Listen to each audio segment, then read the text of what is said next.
Shalom, like to give our honor, glory, and praises to Yahweh, Ba'ashem, Yahushai, Ba'ashem, Rakakadash, like give double honors to our apostles and elders, great millstone. Salutations to our sincere Akim, pushing this word out across the four corners of the world. Just a quick lesson concerning this article from nationalnews.com, and the title says, How 1 billion people could die in a NATO war against Russia. And this was published on March the 9th, 2022.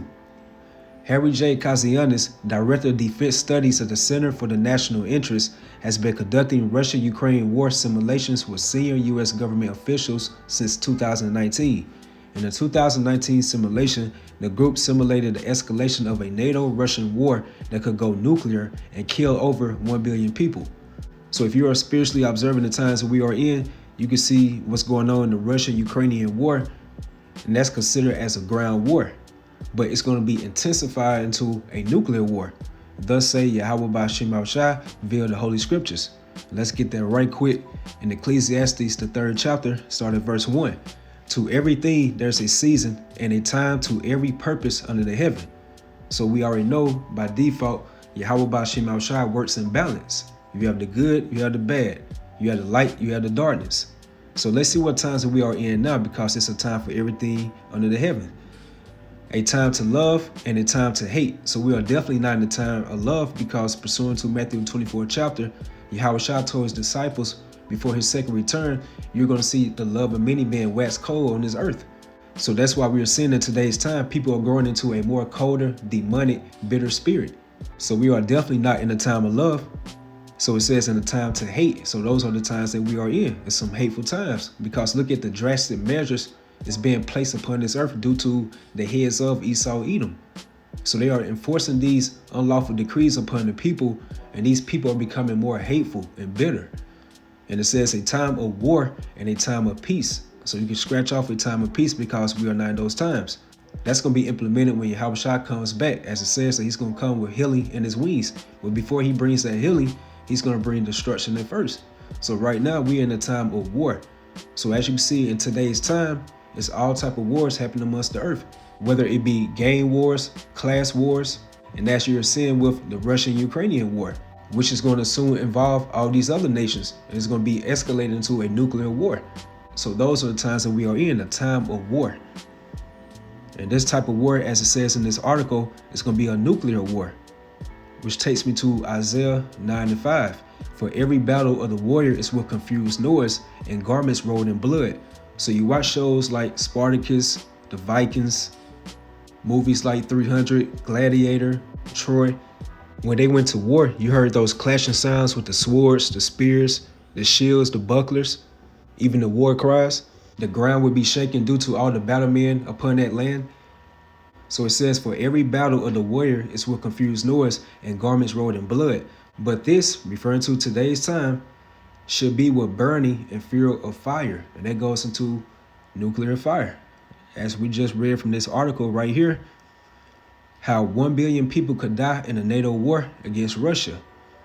And the guy right here stated, in the 2019 simulation, the group simulated the escalation of a NATO-Russian war that could go nuclear and kill over 1 billion people. And it stated in the simulation, Russia invaded Ukraine in a similar way as the current situation. If NATO intervenes, as they are threatening to today, then Putin would be backed into a corner. Desperate, Putin would very likely use nuclear weapons. Putin has stated multiple times that he would use nuclear weapons if threatened by NATO. And I was looking to the word Vladimir, it goes into a great power. And Putin goes into path. So this is the path that Yahweh Ba'ashem Yahushai more than likely set up for this particular man, Vladimir Putin, to urge in this nuclear war. Putin has stated multiple times that he will use nuclear weapons if threatened by NATO, which goes into the North Atlantic Treaty Organization. So let's get this right quick in 2nd Ezra, the 16th chapter, and the 13th verse. For strong is his right hand that bendeth the bow. His arrows that he shooteth are sharp and shall not miss, when they begin to be shot into the ends of the world. So these arrows is referring to these nuclear missiles, because you know you cannot shoot an arrow from one end of the earth to the other end. So apparently this is talking about nuclear activity, because if you read in Isaiah 13:5, it says they come from a far country from the end of heaven. Even Yahweh Ba'Shem Yahushua and the weapons of his indignation goes into his righteous anger to destroy the whole land mass of America known as Babylon the Great. So for strong is his right hand that bendeth the bow, his arrows that he shooteth are sharp and should not miss. And the reason why they're not going to break their ranks, referring to Hebrews the 12th chapter, it says, for our power is a consuming fire. So Yahweh Ba'Shem Yahushua's spirit is going to be inside those nuclear missiles. So we already know by default, Yahweh Ba'Shem Yahushua makes no mistakes. So if his spirit is inside those nuclear missiles, they're going to hit every single target destination that he wants them to hit. So therefore they should not miss. And it says when they begin to be shot into the ends of the world. So this is referring to intercontinental ballistic missiles, meaning that these nuclear missiles are going to be traveling between continents. And also notice within this article, it goes into how Putin has stated multiple times that he will use nuclear weapons if threatened by NATO. And America is a part of NATO, which is nothing but biblical prophecy. And that leads me to Revelation, the 17th chapter and the 16th verse. And the 10 horns, which represents the European Union or the EU, which thou sawest upon the beast. And the beast represents NATO in the revival of the ancient Roman Empire. These should hate the whore, and the whore represents America known as Babylon the Great. So America's allies, along with Russia's allies, they're going to nuke America, which is the whore.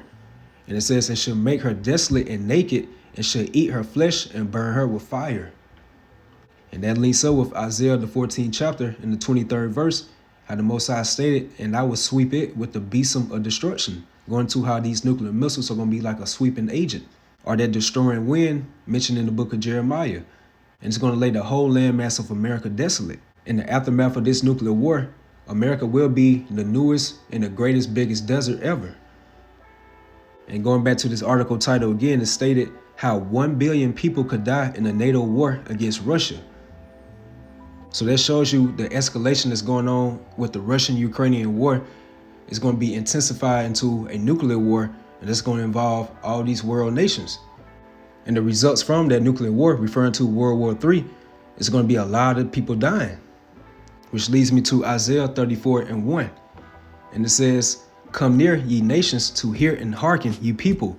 Let the earth hear, and all there is therein, the world and all things that come forth of it. For the indignation going to the Most High's righteous anger of Yahweh Ba'Shem Yahushua is upon all nations, and his fury upon all their armies. He have utterly destroyed them, he had delivered them to the slaughter. And this is going to when the Most High, he's going to muster the host of the battle.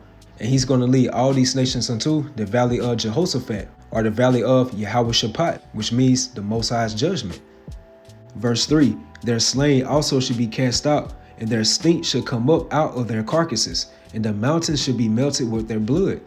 Verse 4, and all the hosts of heaven should be dissolved, and the heavens should be rolled together as a scroll. And this is going to those mushroom clouds being formed from those nuclear missiles hitting the landmass.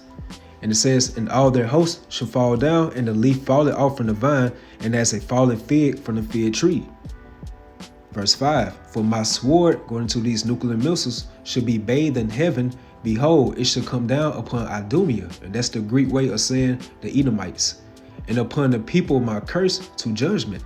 The sword of the Lord is filled with blood. It is made fat with fatness, and with the blood of lambs and goats, with the fat of the kidneys of rams. For the Lord Yahweh Ba'Shem Yahushua have a sacrifice in Basra, and a great slaughter in the land of Idumea. So that sacrifice is going into a ritual slaughtering, and Basra is referring to America. So when it goes into about the blood of the lambs, the goats, the rams, this is synonymous for people. They are not right with Yahweh Ba'Shem Yahushua. And to prove that, let's get Ezekiel the 24th chapter and the 9th verse. Therefore thus say Yahweh Ba'Shem Yahushua, woe to the bloody city. And America is definitely that bloody city.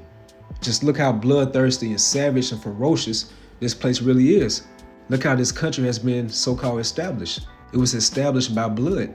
And due to America's mainstream media, look how America paints other countries or nations' leaders if they don't want to drink that Babylonian wine, which goes into America's democracy. They will paint them to the world in a negative light and deem them as the world's enemy. Then they will end that war upon that particular nation, steal their national resources, all in the name of democracy. So America is definitely that bloody city. So through the spirit, Ezekiel is saying, woe to that bloody city, referencing to America. So destruction and death and bloodshed to that bloody city. As it says in Revelation the 18th chapter, thus with violence should that great city Babylon be thrown down. So woe to the bloody city, I will even make the pile for fire great. So we just read in Isaiah the 34th chapter how the Most High has a sacrifice for Basra, and that's representing America. All these nations, 2/3 of our people who are not spiritually right with Yahweh Ba'ashem Yahushua, they're going to be those offerings for that sacrifice to make the pile for fire great upon that great altar, America. And this is Isaiah 66 verse 16. For by fire and by his sword would the Lord Yahweh Ba'ashem Yahushua plead with all flesh, and the slain of Yahweh Ba'ashem Yahushua should be many. Going right back to the title of this article, how 1 billion people could die in a NATO war against Russia, and it goes into that nuclear war. So the stage is being set right now. As you're seeing what's going on with Russia and Ukraine, the ground war is going to be escalated into a nuclear war, which is going to involve all these other nations. And that's going to lead into the Battle of Armageddon, which goes into the mountain of troops. So this is how the Lord is going to plead or judge with all flesh. And that's really for the controversy of Zion, which goes into the biblical Israelites. And in the midst of this World War III, that's when Yahushua is going to return along with the angels or the chariots. And they're going to bring fire upon this place as well, which further proves how the slain of the Lord should be many. So it's going to be so many dead bodies out here. Pursuant to Ezekiel the 39th chapter, the first job for these international bankers of Esau Edom, they're going to bury these dead bodies from the aftermath of World War III. And that links up with Psalm 149 and 8. Abaratazat, that's us. It says that we're going to bind their kings with chains and their nobles with fetters of iron. So we are definitely in some exciting times. And Abaratazat, you always edify, you all stay strong, keep pushing forward. Shalom.